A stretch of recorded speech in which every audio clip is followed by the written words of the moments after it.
So we were talking about the policies which is made by the government. वो हम लोग point कर रहे थे कि गवर्नमेंट ने कौन कौन से मेजर्स लिए हैं इंडियन गवर्नमेंट ने एक्सपोर्ट प्रमोशन के लिए, तो उसके बारे में देखिए। सबसे पहला लिखिए, देखिए जो बहुत सारे इंस्टीट्यूशंस हैं जो गवर्नमेंट ने सेटअप किया है सिर्फ एक्सपोर्ट को प्रमोट करने के लिए, है ना। कैमरा टर्न ऑन कर लो आप सारे बच्चे, everyone turn on your camera. I'm not going to repeat it again and again. Every student, everyone turn on your camera. चलिए, सो बहुत सारे इंस्टीट्यूशंस हैं जिसको सेटअप किया गया है गवर्नमेंट के द्वारा एक्सपोर्ट को प्रमोट करने के लिए, ठीक है। जो एक्सपोर्ट इंपोर्ट फंक्शन है इंडिया में वो देखा जाता है मिनिस्ट्री ऑफ कॉमर्स के द्वारा, और जो गवर्नमेंट है वो फॉर्मुलेट करती है export import policies and programs for giving the direction for the export. अब EXIM policies, export import policies जो है आपके, और एग्जिम बैंक भी है, एक्सपोर्ट इंपोर्ट बैंक भी है जिसके बारे में मैंने आपको बताया था। तो एक्सपोर्ट इंपोर्ट जो पॉलिसीज है उसका मेन एम क्या क्या चीजें हैं, एक्सपोर्ट को असिस्ट करना, एक्सपोर्ट क्रेडिट प्रोवाइड करना। जैसे मान लो तुम्हें एक्सपोर्ट करना है अपने प्रोडक्ट को, तो उसके लिए तुम्हें क्रेडिट फैसिलिटी और फाइनेंशियल फैसिलिटीज जो चाहिए वो प्रोवाइड करना। Import replenishment, licensing, export licensing provide करना, फ्री ट्रेड जोन्स के बारे में इंफॉर्मेशन देना और या उसको कंट्रोल करना उन जोन्स को। डेवलपमेंट ऑफ पोर्ट्स, पोर्ट्स का मतलब है कि आपको मैंने बताया था कि सी पोर्ट्स जो हैं, यानी जो समुद्र के किनारे, जैसे आपके मुंबई हो गया, गुजरात हो गया, इधर बंगाल हो गया, ये जितने भी कोस्टल रीजन वाले हैं, यहाँ सब जगह पे आपके जो पोर्ट्स के थ्रू कोई भी कार्गो जब जाता है, डिलीवर होता है, तो उसके डेवलपमेंट के ऊपर भी काम कौन कर रही है, आपकी एग्जिम पॉलिसीज बनाई जा रही है, एक्सपोर्ट इंपोर्ट पॉलिसीज गवर्नमेंट के द्वारा। सो एक्सपोर्ट इंपोर्ट पॉलिसीज का क्या क्या एम है, पहला है एक्सपोर्ट असिस्टेंस प्रोवाइड करना, जैसे एक्सपोर्ट क्रेडिट हो गया, कैश असिस्टेंस हो गया, इंपोर्ट रिप्लेनिशमेंट हो गया, फ्री ट्रेड जोन्स हो गया, डेवलपमेंट हुआ पोर्ट्स का, quality control of export, pre shipment inspection. Pre shipment inspection का मतलब क्या होता है, प्री शिपमेंट इंस्पेक्शन का मतलब होता है कि जब आप किसी प्रोडक्ट को दूसरे कंट्री में सेंड कर रहे हैं, उस प्रोडक्ट को एक्सपोर्ट कर रहे हैं, तो उसकी क्वालिटी को चेक करना, प्रोडक्ट को चेक करना, इंस्पेक्ट करना, ठीक है। तो that is also done under the, मतलब that is also basically prescribed under the EXIM policies. और गाइडेंस देना इंडियन एंटरप्रेन्योर्स को to set up a venture the abroad. तो ये सारी काम आपकी एक्सपोर्ट इंपोर्ट पॉलिसीज करती है, और ये पॉलिसीज बनाई जाती है मिनिस्ट्री ऑफ कॉमर्स के द्वारा इंडिया में, ठीक है। अब ये कौन कौन से मेजर्स ले रही है गवर्नमेंट, सबसे पहला है इंटरनेशनल प्रेजेंस, इसको लिखिए international presence, international presence, these are the measures for the export. International presence, international presence। मुस्कान को मैं 5 दिन का अटेंडेंस, पहला इंटरनेशनल प्रेजेंस, इंटरनेशनल प्रेजेंस। जो डायरेक्टर है एग्जीबिशन का, अच्छा एग्जीबिशन समझते हो क्या होगा, ओके ओके ओके, एग्जीबिशन समझते हो क्या होता है, what is the meaning of exhibition. Exhibition is a type of demonstration और प्रेजेंस ऑफ द गुड्स या फिर services in particular fair and all. तो एक एग्जीबिशन लगाया जाता है जहां पर आपकी पेंटिंग्स को वगैरह को शो किया जाता है, डेमोन्स्ट्रेट किया जाता है, प्रेजेंट किया जाता है, ठीक है। सो जो डायरेक्टर है एग्जीबिशन का इंडिया में, वो अरेंजमेंट करता है, इंडिया में जो डायरेक्टर्स हैं एग्जीबिशन के, वो अरेंजमेंट करते हैं कि आप इंटरनेशनल एग्जीबिशन में पार्टिसिपेट करें, और इंडियन एग्जीबिशन, इंडियन कंट्री के जो गुड्स हैं उनके भी एग्जीबिशन को दूसरे कंट्री में लगाया जाए, इंटरनेशनल अब्रोड में, ताकि वो जो प्रोडक्ट आप प्रेजेंट कर रहे हो उस प्रोडक्ट को देखते हुए उसकी डिमांड कंज्यूमर की, फॉरेन कंज्यूमर की इंक्रीज हो, ताकि आप इजीली प्रोडक्ट को अपने एक कंट्री से दूसरे कंट्री में एक्सपोर्ट कर पाए, ठीक है। सो इन शॉर्ट इंटरनेशनल प्रेजेंस होना, एग्जीबिशन करना, वो भी डायरेक्टर ऑफ एग्जीबिशन के द्वारा, कि सारे जो भी एक्सपोर्टर्स हैं या जो अपने गुड्स को एक्सपोर्ट करना चाहते हैं, न्यू एंटरप्रेन्योर्स हैं, उनको हेल्प करना ताकि वो दूसरे कंट्री के एग्जीबिशंस में पार्टिसिपेट करे, प्रेजेंट रहे, अपने प्रोडक्ट को डेमोन्स्ट्रेट करे। सो इससे आपकी एक्सपोर्ट में हेल्प होगी, है ना। So the first thing is international presence. आई बात समझ में? पहला इंटरनेशनल प्रेजेंस, प्रेजेंस मतलब प्रेजेंट रहना। नेक्स्ट है export promotion council. Export promotion council, export promotion council. अब जो डायरेक्टर है आपके कॉमर्शियल इंटेलिजेंस का is very much concern with commercial publicity, यानी यहाँ के गुड्स के सर्विसेज की कॉमर्शियल पब्लिसिटी हो, मंथली पब्लिकेशंस जो इंटरनेशनल मार्केट में या इंटरनेशनल कंट्रीज में जो हो रही है उसमें आपके गुड्स को दिखाया जाए, पब्लिश किया जाए। और उसके साथ साथ लगभग आप मान के चलिए कि इंडिया में लगभग 22 एक्सपोर्ट प्रमोशन काउंसिल है। एक्सपोर्ट प्रमोशन काउंसिल 22 है फॉर डिफरेंट प्रोडक्ट, यानी हर एक प्रोडक्ट के हिसाब से एक्सपोर्ट प्रमोशन काउंसिल बनाया गया है। और उनका मेन एम होता है एक्सपोर्ट को प्रमोट करना दूसरे कंट्री में via using the media. Media के थ्रू आप कैसे प्रमोट करोगे, वहां के पब्लिश जो आपके जर्नल्स हैं उसमें गुड्स को कैसे दिखाओगे, एडवर्टीजमेंट कैसे करोगे, ठीक है।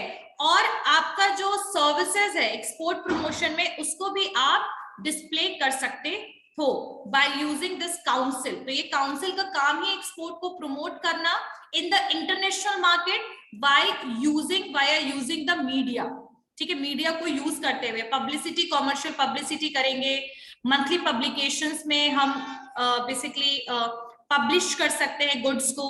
और इंडिया में 22 एक्सपोर्ट प्रमोशन काउंसिल है अकॉर्डिंग टू डिफरेंट प्रोडक्ट्स, ठीक है।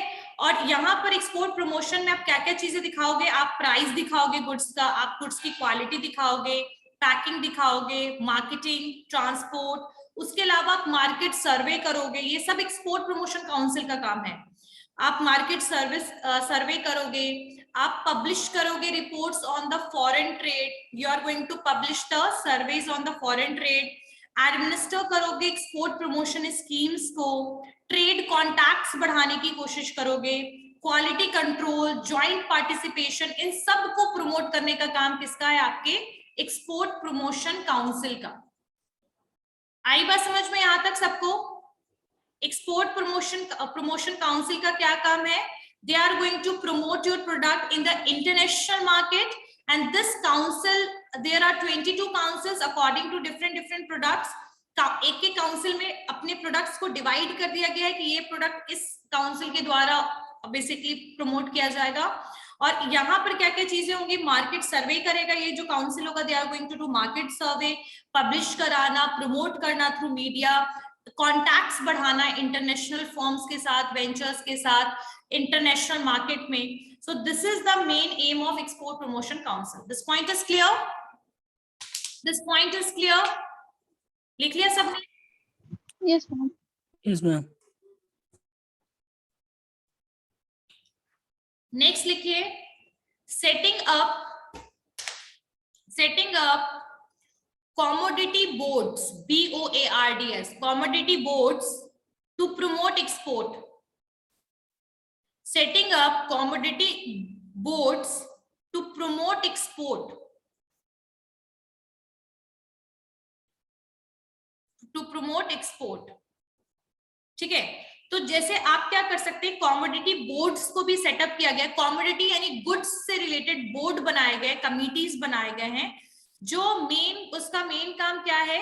To set up to help export traditional items. और ये जो कॉमोडिटी बोर्ड्स है ना, ये बेसिकली वो आइटम्स को सेल करती है जो ट्रेडिशनल है, जैसे हैंडीक्राफ्ट हो गया, पॉटरी हो गया। आपके इंडिया में जो ये सब चीजें हैं जो रूरल एरियाज में बनाए जाते हैं, इन सब प्रोडक्ट्स के लिए कुछ कमिटीज बैठाई गई हैं, कुछ बोर्ड्स बनाई गई हैं, और ये सब प्रोडक्ट को दूसरे कंट्री में कैसे सेल किया जाए, कैसे एक्सपोर्ट किया जाए, उसके लिए बोर्ड्स काम करती है।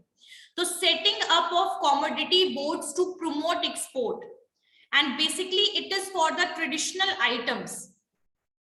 अब देखो कौन कौन सी बोर्ड है, इनका कुछ नाम लिख लो। There are 7 commodity boards, 7 commodity boards है, ठीक है। अब 7 कॉमोडिटी बोर्ड्स में से कुछ एग्जाम्पल देखो कौन है। All India handloom and handicraft board, all India handloom and handicraft board. ये एक एग्जाम्पल है, मैंने आपको पहले बताया ना कि ट्रेडिशनल गुड्स के साथ ये काम करती है। हमारे इंडिया में ट्रेडिशन क्या चीज का था, हैंडलूम के थ्रू क्लोथ्स बनाए जाते थे, राइट। पॉटरी हो गया, पेंटिंग्स हो गए, स्कल्पचर्स हो गए, ये हमारा ट्रेडिशन है, राइट। तो ये जो कमोडिटीज बोर्ड है ये बेसिकली हमारी कंट्री के ट्रेडिशन को एक्सपोर्ट, मतलब जो ट्रेडिशनल आइटम्स है उसको एक्सपोर्ट करने की कोशिश करते हैं। और ये उन सारे आइटम्स के लिए मतलब उन सारी कॉमोडिटीज के लिए स्पेसिफिक 7 बोर्ड्स बनाए गए हैं, जिसमें से एक है आपका all India handloom handicraft board, ठीक है। और ये किसके अंडर में आता है, ये कॉमर्स मिनिस्ट्री के अंडर में आता है। कॉमर्स मिनिस्ट्री के अंडर में इस बोर्ड को लाया गया है। और ये क्या एडवाइस करती है, what they are advising to the government, ये क्या एडवाइस करती है गवर्नमेंट को अबाउट द पॉलिसीज कि हम हैंडीक्राफ्ट और ये सब को किस तरीके से इनहांस कर सकते हैं, पॉलिसीज बना सकते हैं, ट्रेड एग्रीमेंट्स वगैरह कैसे बनाना है, प्राइस को कैसे सेट करना है इन सारे प्रोडक्ट का, बाकी का नहीं, सिर्फ इन सारे प्रोडक्ट्स का वो बेसिकली कॉमोडिटी बोर्ड्स करती है, राइट। तो they are basically giving the, they are discussing with the government, they are giving the advice, and they are basically engaged in the trade promotion, they are engaged in the trade agreement, they are engaged in the policies making and fixing quota related with these traditional goods. समझ में आया everyone? These points are clear? ये समझ में आया सबको point? Next लिखिए trade RPS, trade REPS, trade REPS, trade REPS, trade REPS लिख लिया, REPS। तो जो ट्रेड रिप्रेजेंटेटिव है, जो ट्रेड रिप्रेजेंटेटिव है, यहां पर बेसिकली क्या बोला गया है सुनिए, देयर आर ट्रेड रिप्रेजेंटेटिव जो ट्रेड को रिप्रेजेंट करते हैं दूसरे कंट्री में, अब्रॉड में जाके मार्केट सर्वे करते हैं, इंफॉर्मेशन को फर्निश करते हैं on exports and import, settle करते हैं ट्रेड डिस्प्यूट्स को, पास करते हैं information about the rules and regulations for import. So जो ट्रेड REPS है, they are basically trade representative. तो ट्रेड रिप्रेजेंटेटिव जो है वो गवर्नमेंट के द्वारा इनको लाया गया है, इनको गवर्नमेंट के द्वारा अपॉइंट किया जाता है। और इनका मेन काम क्या होता है कि इंटरनेशनल कंट्री में जाइए, वहां पर ट्रेड सर्वे करवाइए, वहां पर इंफॉर्मेशन निकलवाइए एक्सपोर्ट इंपोर्ट से रिलेटेड, कोई भी अगर ट्रेड डिस्प्यूट चल रहा है तो उस ट्रेड डिस्प्यूट को सॉल्व करना, ठीक है। Information related with rules and regulations for the imports, यानी कि आपकी कंट्री में कोई सामान कैसे भेज सकता है, आप दूसरे कंट्री में कैसे एक्सपोर्ट कर सकते हैं, इनसे रिलेटेड इंफॉर्मेशन को एक्वायर करना मेन ट्रेड रिप्रेजेंटेटिव का काम है। और ये इंफॉर्मेशन को वो यूटिलाइज किस चीज के लिए करता है, आपके एक्सपोर्ट को इनहांस करने के लिए और इंपोर्ट को मिनिमाइज करने के लिए, इन शॉर्ट, ठीक है। चलिए next one is Indian Institute of Foreign trade, IIFT। ये इंस्टीट्यूट है, यहां पर कोर्सेस होते हैं इंटरनेशनल ट्रेड के, IIFT, ठीक है। तो जो Indian Institute of Foreign trade है, ये गवर्नमेंट के द्वारा सेटअप किया गया है इन कोऑपरेशन विथ, किसके साथ कोऑपरेट करते हुए, ट्रेड के साथ, industry, universities, educational and research institution है। ये एक ऑटोनॉमस बॉडी है और इसका मेन काम क्या है, ट्रेन करना लोगों को। ऑब्वियसली पढ़ाई होती है यहाँ पर, तो ट्रेनिंग प्रोवाइड करना, इंफॉर्मेशन प्रोवाइड करना, एजुकेशन प्रोवाइड करना, डिग्री प्रोवाइड करना। और यहाँ पर ये ट्रेन करती है, ये इंस्टीट्यूट है ना जो लोगों को ट्रेन करती है कि आप कैसे इंटरनेशनल ट्रेड कर सकते हैं। तो ये भी तो एक्सपोर्ट को प्रमोट करने का काम है ना, आपको नॉलेज देना, इंफॉर्मेशन देना। आज अगर मैं बोलूं सेलिंग का जो काम है लोग करते हैं, तो वो कैसे करते हैं, क्योंकि वो MBA करते हैं, वो BBA करते हैं, वो BBM करते हैं, मैनेजमेंट की पढ़ाई करते हैं, राइट। तो वैसे ही Indian Institute of Foreign Trade में आपकी इंटरनेशनल ट्रेड से रिलेटेड आपके MBA होती है, जहां पर आप इंटरनेशनल ट्रेडिंग में इन्वॉल्व हो सकते हैं। मिनिस्ट्री ऑफ कॉमर्स में आप लग सकती है आपकी जॉब, जहां पर आपका मेन काम है एक्सपोर्ट इंपोर्ट पॉलिसीज बनाना, ट्रेडिंग, फॉरेन ट्रेड पॉलिसीज, ये सब में आपका काम होगा, राइट। तो यहाँ पर ये जो ऑटोनॉमस बॉडी है, जो यूनिवर्सिटी है, ये सेटअप हुई है पीपल को ट्रेन करने के लिए इन इंटरनेशनल ट्रेड। आप रिसर्च कैसे कर सकते हैं, कंडक्ट रिसर्च, इंटरनेशनल रिसर्च, सर्वे करना, और ऑर्गेनाइज कैसे आप कर सकते हैं ट्रेनिंग प्रोग्राम्स। तो इन सब चीजों के बारे में इंफॉर्मेशन और एजुकेशन देने के लिए ये Indian Institute of Foreign trade को एस्टैब्लिश किया गया है। This point is clear? This point is clear? Yes, ma'am. Okay. Next one is Trade Development Authority. Trade Development Authority.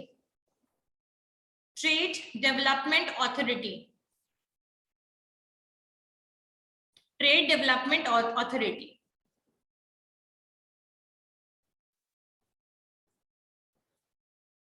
ठीक है। सो आप जो ट्रेड डेवलपमेंट अथॉरिटी है इसका काम क्या है, वही सेम है, to collection information, conduct research, render export finance and help in securing and implementing the export orders. तो मेन इनका काम क्या है, एक्सपोर्ट के ऊपर रिसर्च करना, इंफॉर्मेशन कलेक्ट करना, एक्सपोर्ट फाइनेंस में हेल्प करना और इंप्लीमेंट करना secure exporting orders. Export orders को कैसे आप इंप्लीमेंट करें, लागू करें, कैसे भेजे पॉलिसीज के थ्रू। ठीक है, तो this is the main work of trade development authority. For this authority was made. ठीक है, नेक्स्ट है आपका कुछ एडवाइजरी काउंसिल है। एडवाइजरी काउंसिल है स्टेट गवर्नमेंट ने। एडवाइजरी काउंसिल देखिए क्या है, कुछ स्टेट गवर्नमेंट ने कुछ स्पेशलाइज्ड एक्सपोर्ट ट्रेड कॉर्पोरेशन को सेटअप किया है और ये एक्सपोर्ट प्रमोशन का काम करती है स्टेट लेवल पे, स्टेट राज्य के लेवल पे। और ये कहाँ कहाँ एस्टैब्लिश्ड है, तो ये जो आपकी स्टेट जो एक्सपोर्ट ट्रेड कॉर्पोरेशन है, एक्सपोर्ट ट्रेड कॉर्पोरेशन जो किस किस स्टेट में है, तो ये आपके आंध्र प्रदेश में है, बिहार में है, कर्नाटका में है, यूपी में है, एमपी में है, हिमाचल प्रदेश में है। और यहाँ पर कुछ एडवाइजरी काउंसिल्स भी हैं, बोर्ड ऑफ ट्रेड है, एक्सपोर्ट इंपोर्ट एडवाइजरी काउंसिल है। तो ये सारी की सारी चीज एडवाइजरी काउंसिल जो है ये कुछ स्टेट लेवल पे काम करती है, ये इंफॉर्मेशन कलेक्ट करती है और इनका काम क्या है, एक्सपोर्ट को इनहांस करना। मैम तो यहाँ तो एक्सपोर्ट का बात हो रहा है ना, तो स्टेट लेवल क्यों करेगा? तो स्टेट लेवल क्यों, आप कोई भी कंट्री, इंडिया जो एक्सपोर्ट करती है तो किसी ना किसी स्टेट के थ्रू एक्सपोर्ट होती होगी ना। Yes ma'am. बिहार में अगर आपने कोई बिजनेस शुरू किया और अब आप एक्सपोर्ट करना चाहते हैं तो पहले स्टेट गवर्नमेंट का भी कुछ पॉलिसीज होगा कि आप कैसे गुड्स को एक्सपोर्ट कर सकते हैं। तो सेंट्रल लेवल पर भी पॉलिसीज बनाई गई है, स्कीम्स हैं, और आपके स्टेट लेवल पे भी स्कीम्स हैं।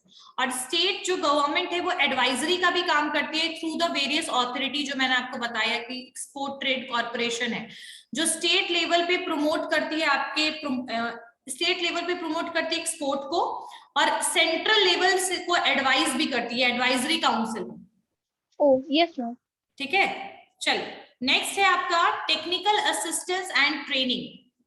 Technical assistance and training, small industries development, small industries development. एक भी बच्चे का कैमरा ऑन नहीं है, बताओ।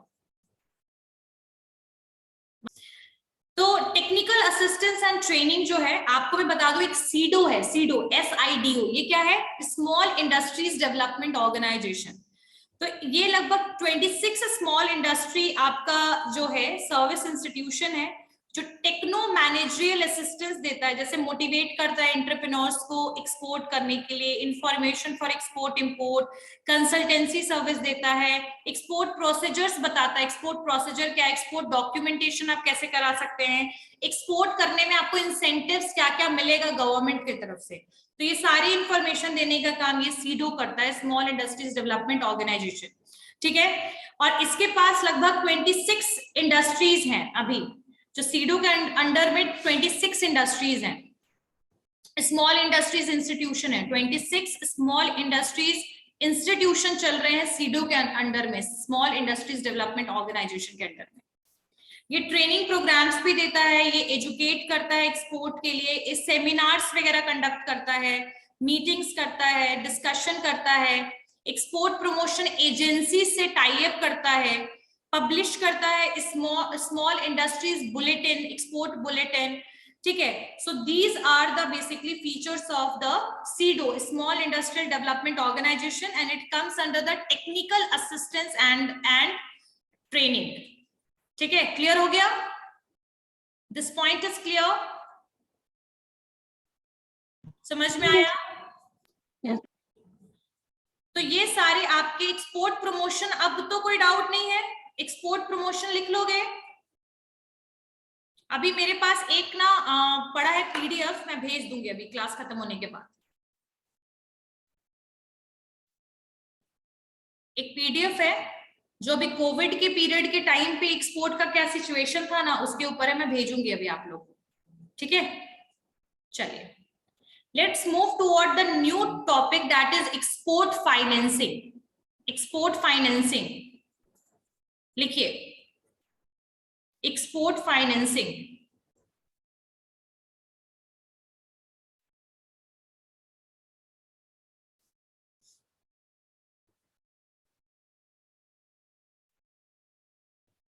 अच्छा, अब नेक्स्ट करते हैं पॉइंट एक्सपोर्ट फाइनेंस। अच्छा, what is the meaning of finance?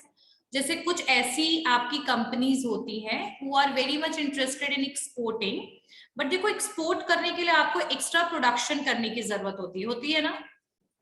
Export करने के लिए प्रोडक्ट को एक्स्ट्रा बनाना पड़ेगा, जो कि हमारी कंट्री से ज्यादा होनी चाहिए कि भाई यहाँ का कंजप्शन हो रहा है तब। और एक्सपोर्ट करना जो है it is not a easy task, उसके लिए एक्सपोर्ट लाइसेंसिंग की जरूरत होती है, डॉक्यूमेंटेशन करने की जरूरत होती है। अगर आप इंडिया से कोई चीज एक्सपोर्ट करो तो इंटरनेशनल कंट्री, जिस कंट्री में एक्सपोर्ट करो वहां के आपको रूल्स और पॉलिसीज को के साथ कंप्लायंस करना पड़ेगा, है ना, वो सारा मानना पड़ेगा, तभी जाके आप एक्सपोर्ट करोगे। सही बात है। अगर मैं एक्सपोर्ट फाइनेंस की बात करूं तो ये एक तरीके से फंडिंग जो प्रोवाइड किया जाता है एक्सपोर्टर्स को, ताकि वो अपने बिजनेस को ग्लोबल मार्केट में एक्सपैंड कर सके, एक्सपोर्ट कर सके, तो इसको कहते हैं export financing, right. So export financing क्या है? It is a process of funding. Funding का मतलब पैसा प्रोवाइड करना। It is the process of funding the exporters, it is the process of funding the exporters to facilitate their business in global market।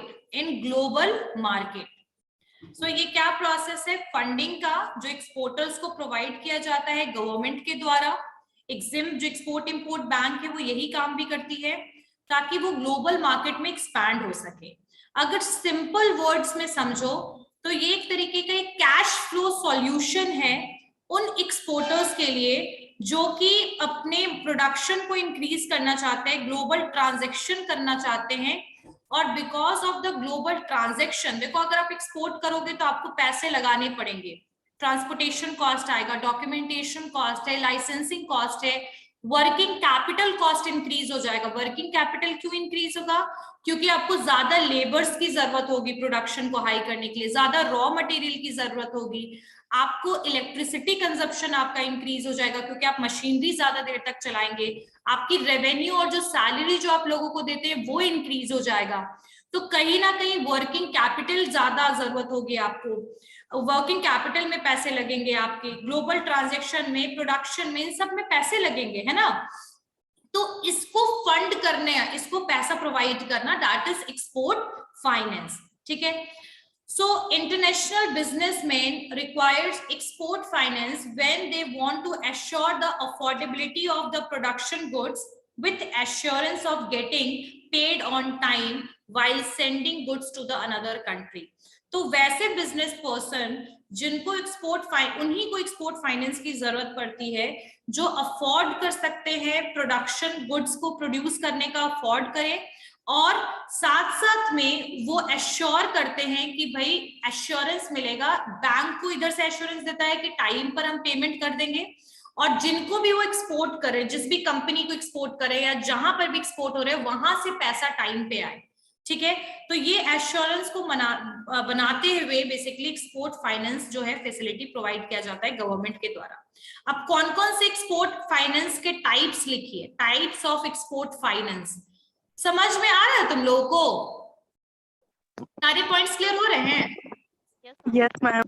सबको clear हो रहा है ना? समझ में आ रहा है? कोई दिक्कत नहीं है? कोई दिक्कत? No ma'am. क्लियर हो रहा है?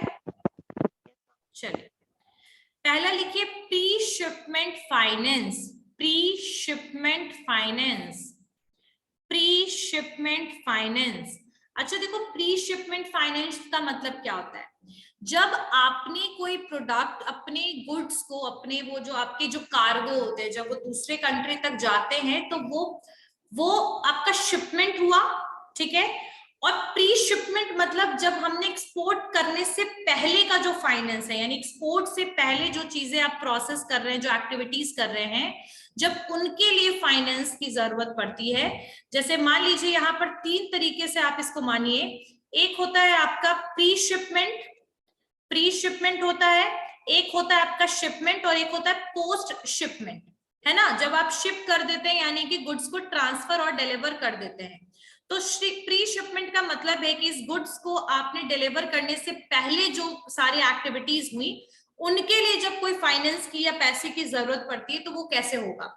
तो सबसे पहले प्री शिपमेंट फाइनेंस में जो एक्सपोर्टर्स हैं वो क्या क्या एक्टिविटीज करते हैं? रॉ मटेरियल परचेज करना, क्योंकि प्रोडक्शन करना है उनको। उसके अलावा प्रोसेसिंग करना, फाइनेंस प्रोसेसिंग करना फिनिश प्रोडक्ट तक के लिए। इन सब में जो पैसे की जरूरत है वो प्री शिपमेंट में आएगा। ये सारे आपके प्री शिपमेंट एक्टिविटीज हैं। पैकिंग क्रेडिट करना, यानी पैकिंग का मतलब है जब आप गुड्स भेजते हो कहीं पर भी तो आपको उसको प्रॉपर पैक करके भेजना होता है। मैंने आपको पहले ही बताया, क्योंकि चूंकि वो 1000 किलोमीटर, 10,000, 20,000 किलोमीटर दूर जा रहा है, तो जस्ट इमेजिन कि आपके गुड्स के डैमेज होने के चांसेस ज्यादा है। और जब डैमेज ज्यादा हो जाएगा तो आपका कंसाइनमेंट कैंसिल भी हो सकता है। जो आप जिसको आपने एक्सपोर्ट किया वो आपको सामान वापस भी कर सकते हैं। सही बात है ना? So packaging is one of the important thing if we are exporting the goods. तो पैकिंग क्रेडिट भी कई बार जो बैंक्स हैं, एक्सपोर्ट बैंक्स है, वो प्रोवाइड करती है। एक्सपोर्टर जो है they can avail the pre shipment finance against the export order received from the importers in form of packing credit, ठीक है। Once they receive funds from the overseas buyer, the amount of packing credit will be adjusted. तो यहाँ पर देखो, packing credit का मतलब मैंने आपको पहले बताया कि जब गुड्स पैक होना शुरू हो जाता है बनने के बाद, तो उस समय आपके जो इंपोर्टर्स होंगे, मतलब दूसरे कंट्री में भेज रहे हैं तो वो इंपोर्टर है हमारे लिए। तो जो इंपोर्टर्स होंगे अगर वो कुछ एक्स्ट्रा या एडवांस में पैसा देते हैं तो कई बार जो भी आपकी एक्टिविटीज है वो कवर अप हो जाती है उन पैसों से। लेकिन मतलब जो आपने लोन लिया है वो कवर हो जाती है उन पैसों से, क्योंकि प्रोडक्शन के टाइम पे तो वो आपको कोई एडवांस पैसा नहीं देते हैं। वो एडवांस पैसा दे रहे हैं जब आपका सामान पैक होने वाला है, ठीक है, भेजने के लिए। अगर वहां पर ऐसा कोई क्रेडिट आपको मिलता है, फैसिलिटी मिलता है, पैसा आता है इंपोर्टर्स की तरफ से, तो वो पैसे से आप उस लोन को कवर अप कर सकते हैं, ठीक है। तो प्री शिपमेंट फाइनेंस कई बार जो है वो एक्सपोर्टर्स जो है वो ये कहते हैं कि भाई मुझे पैकिंग क्रेडिट मिलेगा तो मैं ये जो लोन है वो मैं आपको दे दूंगा। तो इस तरीके से उनको फाइनेंस मिलता है, प्री शिपमेंट फाइनेंस अवेल होता है। समझ में आया ये पॉइंट? क्लियर हुआ?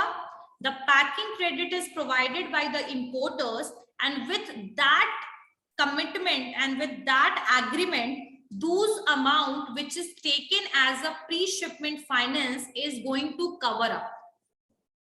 क्लियर हो गया? क्लियर हो गया? चल, अब नेक्स्ट है क्या? That is post shipment finance. That is post shipment finance.